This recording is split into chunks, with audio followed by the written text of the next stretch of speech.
بسم الله الرحمن الرحيم الحمد لله رب العالمين والصلاة والسلام على نبينا محمد وعلى آله وأصحابه أجمعين. السلام عليكم ورحمة الله وبركاته. Azizlar, biz Allohdan madad so'ragan holda Allohning eng go'zal ismlari va oliy sifatlari borasidagi suhbatimizni davom etamiz. Ma'rifatulloh o'zi Alloh taoloni tanishlik bu ilmlarning asli hisoblanadi va inson va jinlar ayni mana shu maqsadda yaralgan. Ya'ni Allohni tanish uchun yaralgan o'zi. Va ma xalaqtul jinna val insa illa liya'budun. Jinlarni va insonlarni faqatgina o'zimga ibodat qilishlari uchun yaratdim deydi Alloh taolo. Buni sahobalardan Ibn Abbos radhiyallohu anhu aytganki, o'zimga ibodat qilish deganda, ya'ni o'zimni tanitish uchun yaratdim degan. Shunaqa tafsir qilgan ya'ni bu oyatda. Va Qur'on Allohni tanitadigan kitob. Qur'onda Alloh ismi 2600 dan ziyod o'rinda zikr qilingan. Bu nihoyatda ko'p. Arablarda o'zi shunaqa bir gap bo'lganki, bir narsani zikri ko'paysa, uni muhimligi oshib boradi. Qancha ko'p bo'lsa shuncha muhim degani, shuncha ulug' degani, shuncha ma'no jihatdan boyligi tushuniladi. 2600 dan ziyod o'rinda zikr qilinyapti. Nimaga? Chunki bu kitob Allohni tanitadigan kitob. Biz bu kitobni takror va takror tilovat qilar ekanmiz. Robbimizni ko'proq tanishimiz kerak-da. Qancha ko'p o'qigan sarimiz, shuncha Allohni ko'proq tanishimiz kerak. Tanigan sarimiz bizda nima hosil bo'lishi kerak? Allohning ma'rifati insonda qo'rquv hosil qiladi. Xoshiya. Innama yaxshalloha min ibadihi al-ulama.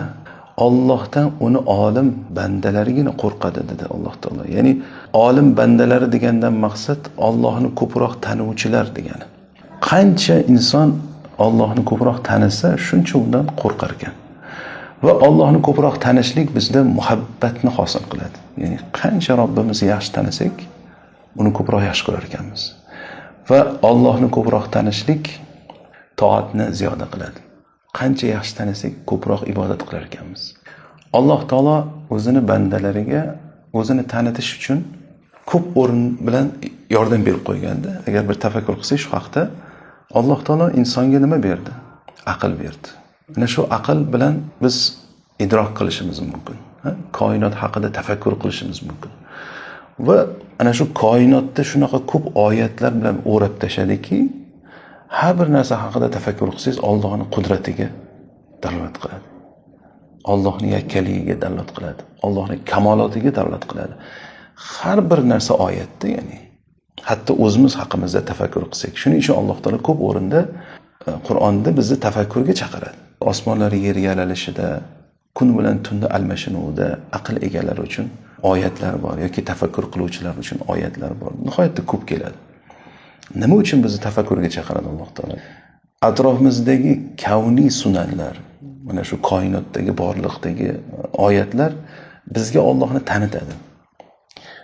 Maqsad o'zi shu, ya'ni biz tafakkur qilishimizdan bo'lgan maqsad Allohni yaxshiroq tanish. Shu bilan birga Alloh taolo bizga fitrat bilan ham yordam berdi. Ya'ni fitratda insonda shunaqa bir narsa borki, ichidan bir ilohni istaydi. Ichidan bir sig'inish xohlaydi kimgadir. Agar Allohni tanisa, Allohga sig'inadi. Allohni tanimasa, boshqa narsalarga sig'inib yuradi. Chunki boshqa narsalarda quvvat bor deb o'ylaydi. Boshqa narsalarda izzat bor deb o'ylaydi. Boshqa narsalarda bir manfaat bor deb o'ylaydi. Vaholanki Allohdan boshqa biron bir narsa na foyda, na ziyon keltirishga qodir emas. Biron bir narsada na quvvat, na bir izzat yo'qki, illa Allohda. Shuning uchun la havla va la quvvata illa billah. Ya'ni bir holatdan ikkinchi holatga o'tish yo'q, quvvat yo'q illa Alloh bilan. Ya'ni bir holatdan ikkinchi holatga o'tish degani zaiflikdan quvvatga o'tish, faqirlikdan boylikka o'tish, jaholatdan ilmga, zalolatdan hidoyatga, xorlikdan izzatga. Bu hamma bir holatdan ikkinchi holatga o'tish faqatgina Alloh bilan bo'ladi, ya'ni Allohning madadi bilan, yordami bilan bo'ladi. Allohning tavfiqi, hidoyati bilan. Mana shu narsani tushuntirish uchun Alloh taolo bizga Qur'onda juda ham ko'p oyatlar, payg'ambarlarning qissalari va solih bandalarini hikoyalari orqali bizga mana shu narsani tushuntirmoqchi bo'ladi. Shuning uchun Qur'onni tafakkur, tadabbur bilan o'qishimiz kerak ekanki, ma'nolariga chuqur kirishib o'qishimiz kerakki, toki bizga bu kitob Allohni tanitsin. Alloh ismi iloh so'zidan kelib chiqqan deydi ulamolar. Iloh so'zini ma'nolari quyidagi bir ma'nolarga dalolat qiladi. Birinchi ma'nosi ma'bud, ya'ni sig'iniladigan zot degan, ibodat qilinadigan zot. Ikkinchi ma'nosi iltijo qilinadigan zot. Musibatga tushganda unga faqat qochiladigan. Chunki nusrat u tarafda, najot u tarafda degan. Va buyuk muhabbat bilan seviladigan zot. Va to'rtinchi ma'nosi aqllar hayratga tushadigan. Ya'ni Allohni taniganimiz sari aqllar hayratga tushadi. Koinotdagi mahluqotlarning o'zi haqida agar bir tafakkur qilsak, kosmos haqida, masalan, galaktikalarni qadar buyukligi haqida, u 7 osmon, u 7 osmon oralig'ida 500 yillik masofa haqida keladi mana hadisda. Undan tepada kursi, kursidan tepada arsh. Buni buyukligi haqida tafakkur qilsak, ya'ni borliqqa, buni yaratuvchisi qanday ekan degan savol keladi. Ya'ni Allohu akbar. Alloh butun borliqdan ko'ra buyukroq bo'lgan zot va qalbimizda ham ana shunday butun borliqdan ko'ra Alloh buyukroq bo'lishi kerak. Qalbimizda ana shu Allohning azamati bo'lishi kerak. Uni ziddi bo'lmasligi kerak, qadrsiz bir holatga tushib qolmasligi kerak. Ya'ni hamma narsa hayotimizda ulug' bir o'rinda bo'lsa-yu, Allohning qadri bo'lmasa. Shu oyatda aytadiki Alloh taolo va ma qadarulloha haqqa qadrihi. Allohni ular haqiqiy qadrlashmadi deydi. Nimaga? Chunki inson umrini ana shunaqa mayda-chuyda narsalarning ustida isrof qilib o'tkazib qo'yar ekanda, Allohdan g'ofil bo'lar ekan. Shuning uchun bu ism insonlarni ikkiga ajratdi. Baxtli va baxtsizlarga ajratdi. Baxtlilar kim? Allohni tanib, uni rioyasini qilgan, uni haqqini ado qilgan kishilar. Ikkinchi kishilar Allohni tanimasdan uni haqqini zoya qilgan kishilar. Alloh ismi uni muqaddas zotiga. Qolaversa, butun barcha go'zal ismlar va oliy sifatlariga dalolat qiladi. Shuning uchun Alloh taolo ko'p oyatda bu ismini keltirib boshida, keyin qolgan ismlarini izofa qiladi. Masalan, Allohu la ilaha illa huval hayyul qayyum. Alloh undan o'zga iloh yo'q bo'lgan zot. Al-hayy, tirik, o'lmaydigan zot. Al-qayyum, barcha narsani ustida qoyim, nazoratchi, boshqaruvchi degan. Yoki boshqa oyatda Huvallohu allazi la ilaha illa huval malikul quddusus salamul mu'minul muhayminul azizul jabbarul mutakabbir. Alloh undan o'zga iloh yo'q bo'lgan zot deb keyin ketida qolgan ismlarini izofa qilib keltirdi. Huvallohul xoliqul bariul musawwir lahul asmaul husna. U yaratuvchi, yo'qdan bor qiluvchi, musavvir, surat beruvchi. Barcha go'zal ismlar uniki deyapti. Ya'ni barcha go'zal ismlar Allohniki.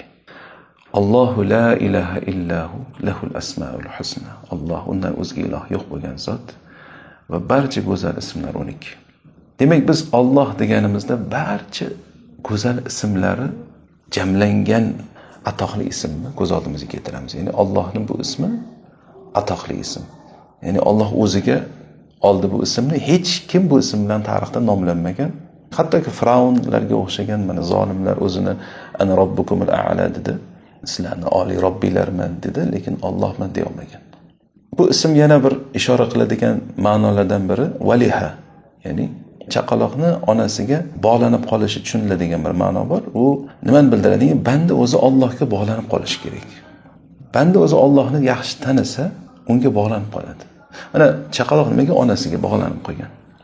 Chunki uni taniydi. Onasi unga sut beradi, uni yediradi, ichiradi, kiyintiradi. Kechalar bilan qarab boqib chiqadi. Ya'ni yig'lasa shuning uchun onasiga talpinadi, yiqilib tushsa ham onasiga talpinadi, qorni ochsa ham onasiga talpinadi. Har qanaqa paytda onasiga yig'lab talpinadi. O'zi banda Robbisiga mana shunaqa bo'lib qolish kerak ekanda. Har qanaqa qiyinchilikda Allohga qaytaveradigan. Gunoh va xato ish qilib qo'ysa ham Allohga qaytaveradigan. Ne'matda ham Allohga qaytaveradigan. Nima ish bo'lsa Allohga bog'lanib qolgan bo'lish kerak ekanda. Shu ma'no bor, ya'ni Alloh iloh so'zining ichida bandalar unga bog'lanib qoladigan Taalluh ma'nosi bor ekanda, ya'ni bandalar unga bog'lanib qolgan.